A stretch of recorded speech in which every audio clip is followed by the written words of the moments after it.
Lang at pagrespeto po sa ating pong dearly beloved Honorable Pastor Wildis Almeda, the end-time prophet, over-loving God. Patuloy po nating inaalala mga pinagpala mga aral at turo ng ating pong beloved assistant pastor Lina C. Almeda. Amen. Praise the Lord.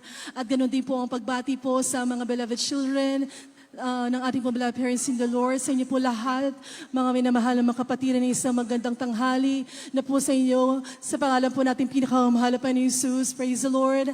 Nagpupuri, nagpapasalamat po ako sa mahal na Panginoon sa pagkakataon po ito na makapagpasalamat. Talagang it's a great blessing to be back po here in Central Church after 10 years. Hallelujah. Thank you, Lord Jesus. Salamat sa mahal na Panginoon sa pag-iingat po sa aming paglalakbay. Kasama po na aking pamilya. Hallelujah. Praise the Lord. Nakarating po ng malawalhati.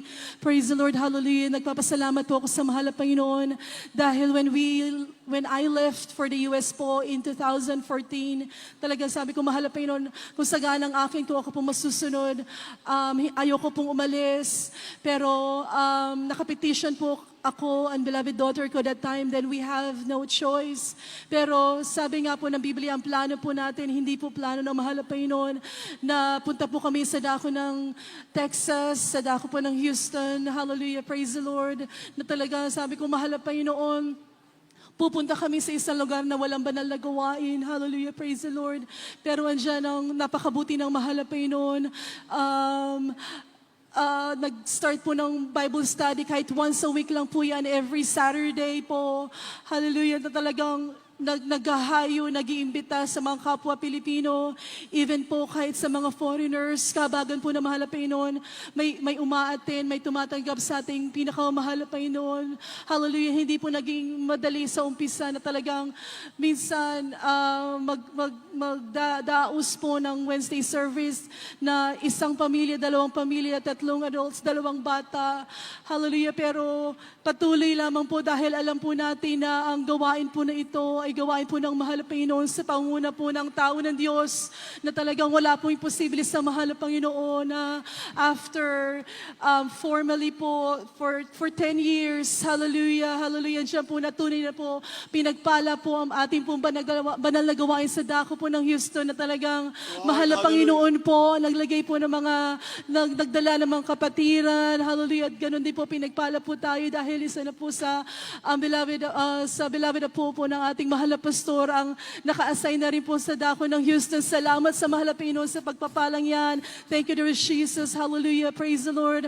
At ganun din po nang magaway po ako sa dako yun. Sabi ko, mahal na Panginoon, kailangan ko magtrabaho. Ano pong mapapasukan ko sa dako ng Amerika. Dito po sa dako ng Pilipinas, nagtuturo po ako. Pero pagdating po ng US, sabi ko, mahal na Panginoon, pagkalooban niyo po ako ng trabaho na hindi magiging hadlang sa pagdalo, sa pagsunod sa kabanalan dahil mahirap po na mawalay sa mahal na Panginoon sa paglilingkod sa ating pinakamahal na Panginoon. Hallelujah, praise the Lord. It's been a long process po before po na makuha po ang current job na to. Actually po, nag-take pa po ako ng nursing courses. Pero sabi ko, mahal na Panginoon, parang hindi ko po itutuloy dahil maging hadlang po yung pagdalo 3 times a week.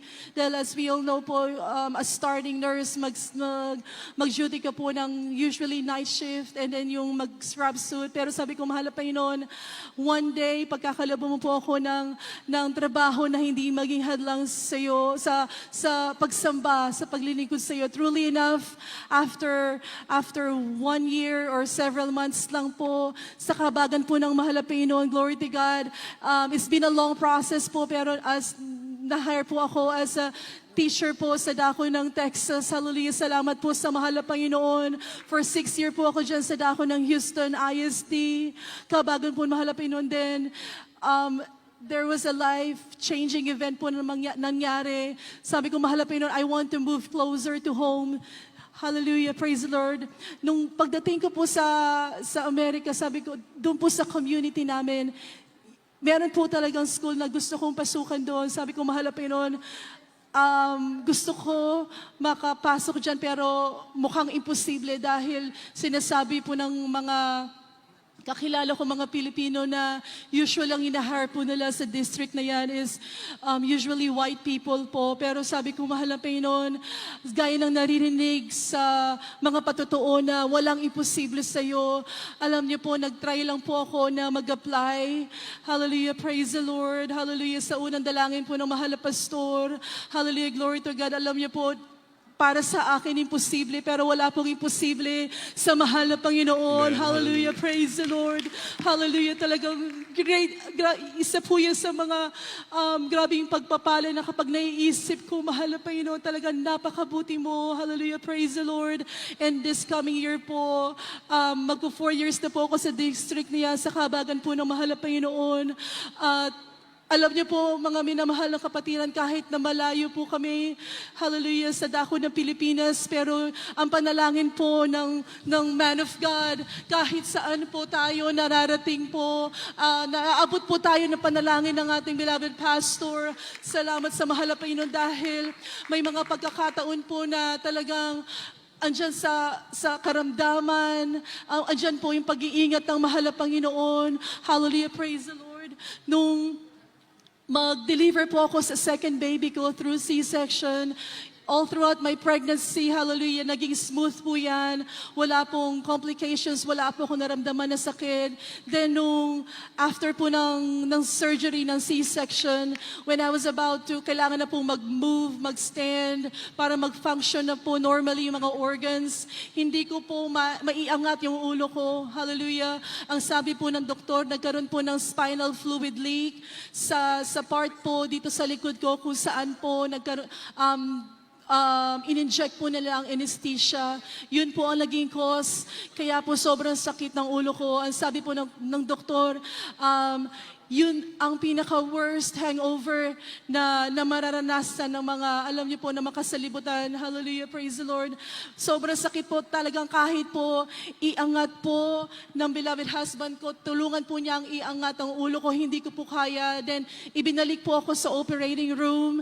Nagkaroon po ng blood patch sa likod, sa spinal cord ko po, sa bandang sa baba po, kung saan po din nagkaroon ng injection for the anesthesia. Kumuha po ng blood sa elbow ko, saka po ipinatch po doon sa nagli-leak na spinal fluid. Salamat sa mahal na Panginoon dahil naging successful po yan. Glory to God. Pero pag uwi ko po ng bahay, hallelujah, talaga nakaramdam po ako ng numbness. Namamanhid po yung kalahati ng ulo ko, all the way po sa kalahati ng kamay ko. Hallelujah, praise the Lord. Wala po ako maramdaman yan. Bilang tao, nandiyan po yung nakaramdam po ako ng takot dahil kapapanganak ko lang po yung mother-in-law ko po na unbeliever. Sabi, itakbo, ibalik po ako sa emergency room dahil delikado nga po dahil kapapanganak ko lang. Pero nanampalataya po kami, hallelujah, sa pananampalataya po na itinuro po natin, beloved pastor, hallelujah, nandiyan na hindi po kami umalis ng bahay. Hallelujah, nagpuri po kami for 2 hours hanggang sa makatulog po ako. Pagising ko po, nililihans po ako na aking beloved husband.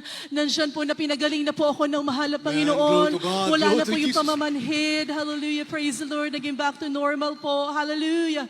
Salamat sa mahal na Panginoon. At ganun din po ang pag-iingat po ng mahal na Panginoon. Last year po, April 16, we got involved in a major car accident. Talagang total wreck po yung sakyan namin. That was a Sunday. Papunta po kami sa banal na gawain. Hallelujah, praise the Lord. Hindi po ganun traffic. Halos wala pong sasakyan sa daan. We were driving on a green light. Tapos po on the other side, meron po dyan na kotse na magti-turn left, hallelujah. Since parating po kami, pareho po kaming green light, both sides. But since magti-turn left po siya, kailangan po niya mag-yield, mag-stop, para po kami po muna ang paunahin. Pero for some reason, siguro hindi po kami nakita. Malayo po lang po, nakita na po ng beloved husband ko na lumikho po siya, hallelujah. And there's no way, it's too late na po para mag-break siya, hallelujah. Talagang, alam niyo po, nabangga po ng beloved husband ko yung kotse na yan. Hallelujah. Talagang sira po ang harapan ng gilid. Yung sakyan din po namin talagang sa lakas po ng impact, impact, nag-deploy po ang lahat ng airbags sa loob. Hallelujah, umusok po yan. Hallelujah, wasak po ang harapan. Gaya nga po ng sabi ko, total wreck. Hallelujah. Pero grabe, grabe ang pag-iingat ng mahal na Panginoon. Talagang lahat po kami, we were intact. Hallelujah. Mga beloved children ko po, naka-intact po sa seatbelt. Yung panganay ko po, nandun po siya sa pinaka-last row. Nakahiga po siya, hindi po ako nagkakamali. Hindi po siya naka-seatbelt. Hallelujah. Pero salamat sa mahal na Panginoon dahil iningatan po siya na hindi man po siya na-push to the front. Hallelujah. Praise the Lord. Salamat sa mahal na Panginoon sa pag-iingat na yan. Hallelujah. Hallelujah. Praise the Lord. Tunay po na marami pong biyaya, pagpapala. Hallelujah. Salamat sa mahal na Panginoon that He's been keeping us. Hallelujah. Bagamat malayo po kami. Salamat sa mahal na Panginoon sa habag niya. Hallelujah. Patuloy pong ginagamit, kinakahabagan bilang isang mga awit. Hallelujah. Praise the Lord. Salamat sa mahal na Panginoon sa pagpapalang material, physical, financial, lalo't higit sa pagpapalang spiritual. Ang lahat po ng kapurihan, lahat ng kapasalamatan, tanging sa ating pong pinakamahal na Panginoon Jesus po lamang. Praise the Lord. Hallelujah. Amen.